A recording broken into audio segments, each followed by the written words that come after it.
LeBron James Jr., also known as Bronny James, is a 4-star recruit that's ranked in the top 50 in the class of 2023. And oh yeah, if you haven't figured it out by now, he is LeBron's son. And with that comes immense amount of scrutiny, pressure, and unfair expectations.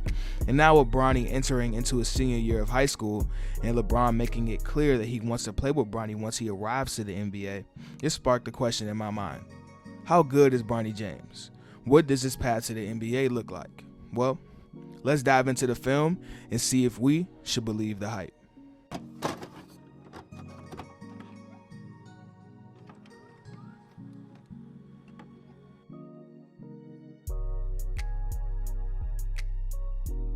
Disclaimer, Bronny is only 17. So when I was watching these games and trying to evaluate him, I wanted to start with what can he do right now? What is his base? And then you build upon that. Bronny is an explosive athlete.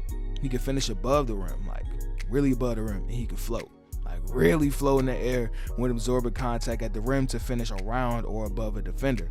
His stop to start is more than impressive, and the ease in which Bronny moves on the court is just crazy. And it's eerily similar to his dad. Like everything he does on the court, bro, is super light. Nothing he does on the court looks hard to him at all. Building upon that, Bronny has the capability to really lock up on the defensive end of the floor.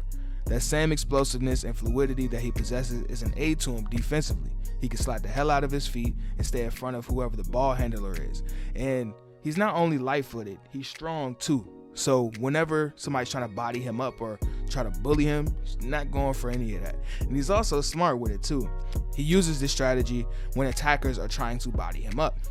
There's be a few occasions where he'll body up 1 time, 2 times, and then he'll play this game and he'll fall and get a charge. And sometimes he just draws charges from moving his feet really well and timing things up. Continuing with his defensive intangibles, he's got sticky fingers and active hands. He's adept at reading and picking off passes on the perimeter, good at help with digs and crowding attackers to force turnovers. And yeah, there's these two. Turnover for the Trailblazers, up ahead to Makapule.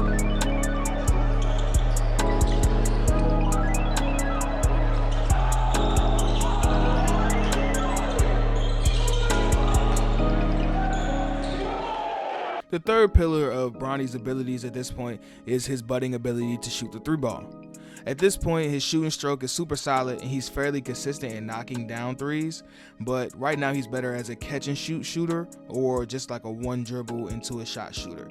He's not more so of a 2-3-4 dribble combo into a step back shooter at this point, which is fine. Nothing really wrong with that. But one thing I would like to see more in the games that he plays going forward is I want to see if the coaches utilize him coming off of down screens or like pin downs, flare screens, back screens, things like that to get him open looks for 3, because that'll be pretty cool.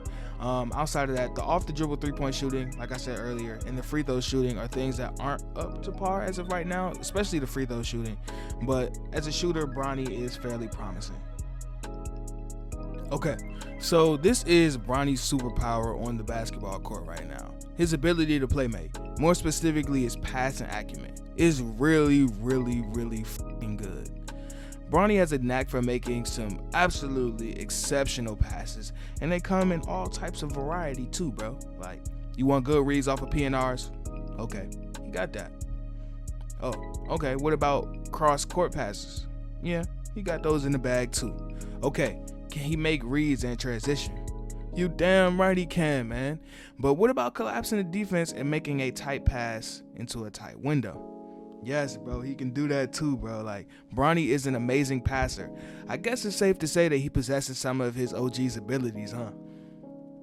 Okay, so now that we've gotten familiar with what abilities Bronny possesses, let's take a dive into what he needs to improve within his game to take it to the next level. First for me will have to be his ball handling. In the 20-odd games that I watched from this past season of Bronny, this is something that I strongly believe will need to improve for him to take his game offensively to the next level. There were many instances where he would dribble the ball off his foot, lose the ball when trying to make a move on a defender, or even sometimes with the right amount of pressure, turn the ball over. Also, sometimes when it comes to breaking down defenders, the bag isn't completely full yet, right? And he has moves, but not a ton in the tank that will reliably help him break down defenders to get to the rim or to beat someone in a one-on-one situation. With that being said, I'm pretty confident that he can continue to improve his handlebar as he continues to develop.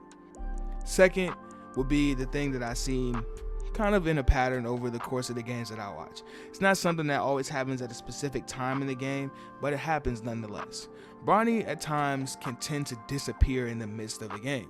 In some portions of the game, he'll pop off the screen. He'll make 2-3 excellent plays in a row on both ends of the floor and have his own little run to get his team back in the game or increase the lead, right? But then in some instances, he'll just like fade into ambiguity. Like he'll just be on the court. And especially on offense, like sometimes there'll be points in the game where they'll be swinging the ball around the perimeter and he'll catch the ball and not even look to create an advantage, not look to attack, pump fake, nothing. Just catch it, come off of it, and then stand there, right? And in a sense, I kind of understand it because playing at Sierra Canyon these past 2 years, he was playing next to guys like Brandon Boston Jr. was a top 5 recruit in his class. Zaire Williams, who was a top 10 in his class and a top 10 pick in the NBA. And this past season, he played with Kajani Wright and he played with Amari Bailey, who top 5 in his class. And it's something about that kind of system that I believe kind of had an effect on him in a sense, right? Whether he's not the top dog, so he's not going to act like it, right? And that's fine. It's nothing that can't be fixed. It's just something that I've noticed that's like kind of frustrating in a sense, because he's really talented. He can do a lot of things on the floor, but sometimes he's just a little bit too passive. And that's something that I'm going to be insanely interested to watch in his senior year at Sierra Canyon. All right, let's close this out with discussing potential. We've gone through what Bronny can do in terms of his skills on the court right now. We went over a few things that Bronny, I think, needs to improve on to continue to develop and mature as a player. And now we're going to lay out what can be possible for Bronny in his game. Bronny has the base skill set to become an advantage creator at the next level. He has the quickness and the explosiveness to get by some defenders now, and his athleticism provides him different ways of finishing at or above the rim. And we discussed the passing ability too, and that is very, very scary, right? We just need the handlebar to improve, man. If that handlebar tightens up, he can add some more moves into the bag, a couple more pet moves that he really, really goes to. He can be a really, really good engine for creation on offense. And this can open up more things for his offensive game as well. Things like once you beat the point of attack defender, then you play with the other 4 defenders on the floor, right? Oh, the big didn't step up, that's a floater. Oh, the big did step up, okay, pocket pass to the big for a look at the rim.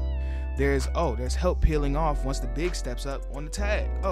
One-handed pass to the corner for an open 3. And it just goes on and carries itself that way. And then you add in a pull-up jumper, pull up mid-range, get to the cup and finish with finesse. It really just builds upon itself, right? And eventually, if mastery happens to that, you might get crazy shots off the dribble once the handlebar is crazy. And defensively, he's already really in a good place with the ability to move his feet, his adeptness in picking off passes and doubling to get steals off digs. All of that's there. And plus the blocks. The blocks are impressive too. Yeah, he's pretty good on that side of the floor. It's just some bouts of young fella defense not paying attention all the time or being lazy in some senses. That's just young fella defense to me. But all in all, going into his senior year and projecting him going to college, Bronny James is really, really talented, right? And he has the potential to be insanely good within the next 2 years. But I still think he's finding himself on the court and who he is as a player. Gotta remember, he's only 17, bro. And at this point, you're not supposed to have it all figured out. But if he does put it all together, buddy, watch out. Because he might be another one of them ones. Until next time, folks, stay cozy. Who do you want to play with? Bronny is number 1 on my list. Not too long ago, I said, I asked him, I said, what you want to do with this? Like you want to get to the pros? What you want to do? He's like, yeah. I said, why? He said, because I want to make a name for myself. And when I heard that, I was like... That's more motivating than money. Yeah. I was like... Legendary. That's the bigger motivator than money. What you gonna say to that? Nothing. I said, well, let's fucking get it. Let's get it. Let's get it. Say no. That's all I needed to hear. What he's saying to you in your face is, I appreciate what you did, But back the but fuck I up. want to be me. Yeah, and I love it. By the way, he changed his name to Bronny. I didn't. He changed his He's name to LeBron Bronny. James Jr. Yeah. You made him a Bronny. junior. Yeah, I made him a junior. He Bronny, though. But he Bronny. And he Bronny to the world.